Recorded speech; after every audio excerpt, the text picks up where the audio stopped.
Hi, I'm Dr. Suvarchla, Scientific Director with Ziva Fertility Centers. What uterine factors are responsible for infertility in females? Let's discuss that. Uterine factor infertility refers to infertility that is directly related to abnormalities or conditions affecting the uterus. These can interfere with the implantation of an embryo or the ability to carry a pregnancy to term. While fibroids and polyps are common causes, there are other significant factors as well that lead to infertility. These factors could be structural, functional, or pathological abnormalities that can compromise the uterine environment, which can lead to failed pregnancies or reduced fertility. Let's discuss the uterine factors in detail. Congenital uterine factors means the factors that you're born with. They're by birth. Mullerian duct anomalies are very important. These are congenital conditions resulting from improper development of the Mullerian duct during fetal development. These Mullerian ducts are female precursors. Think that if you have Mullerian ducts, it will lead to female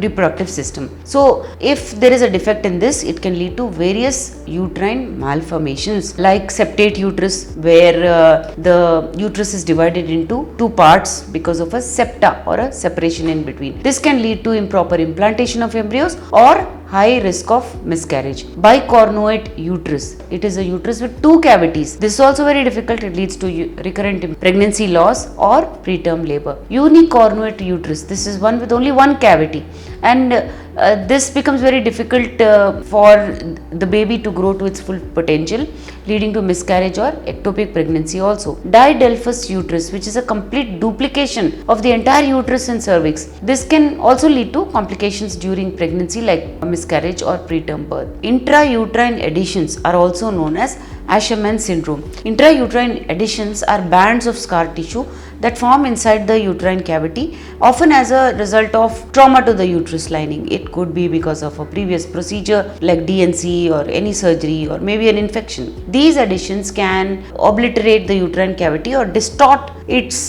shape, leading to infertility by preventing embryo implantation or causing repeated miscarriage. Asherman syndrome, a severe form of intrauterine adhesions, is often characterized by menstrual disturbances such as light periods or amenorrhea, and it is a significant cause of uterine factor infertility. Adenomyosis is also a condition. This is a condition where endometrial tissue invades the muscular layer of the uterus. So this invasion leads to an enlarged uterus, chronic pain, heavy menstrual bleeding, and less favorable conditions for embryo implantation. The inflammatory response and altered contractibility associated with adenomyosis can lead to infertility or recurrent pregnancy loss. Endometrial receptivity defects. The endometrium must undergo a series of changes during menstrual cycle to become receptive to embryo implantation. Any disruption in this process can lead to infertility or implantation failure. Let me explain in detail.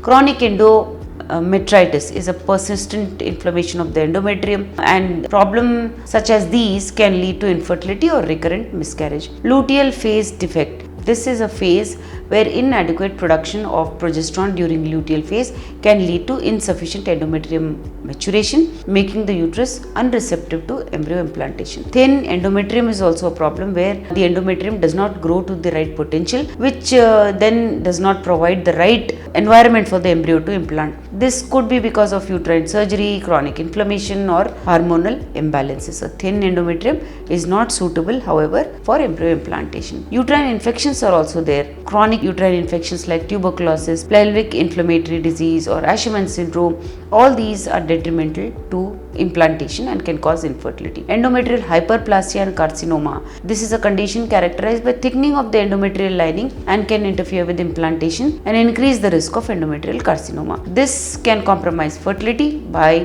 damaging the endometrium or requiring removal of the uterus also. Uterine blood flow issues are also reasons for infertility because they do not support early pregnancy. These disorders include vascular disorders or uterine artery embolization, and these can affect fertility. So how do we diagnose this issue and what is the treatment? Very important diagnostic tool is hysteroscopy for uterine factor infertility. This allows direct visualization and treatment of intrauterine abnormalities. Scans are also very important. MRIs and ultrasound, particularly 3D ultrasound, are very crucial for diagnosing congenital uterine anomalies and other structural abnormalities. Surgical interventions can also be required sometimes, such as removal of adhesions, septa, abnormal tissue, etc. Uterine constructive surgery can also be performed for congenital anomalies. Medical management involves hormonal treatments or anti-inflammatory medications that can manage conditions like adenomyosis. In some cases, fertility treatments such as IVF may be necessary,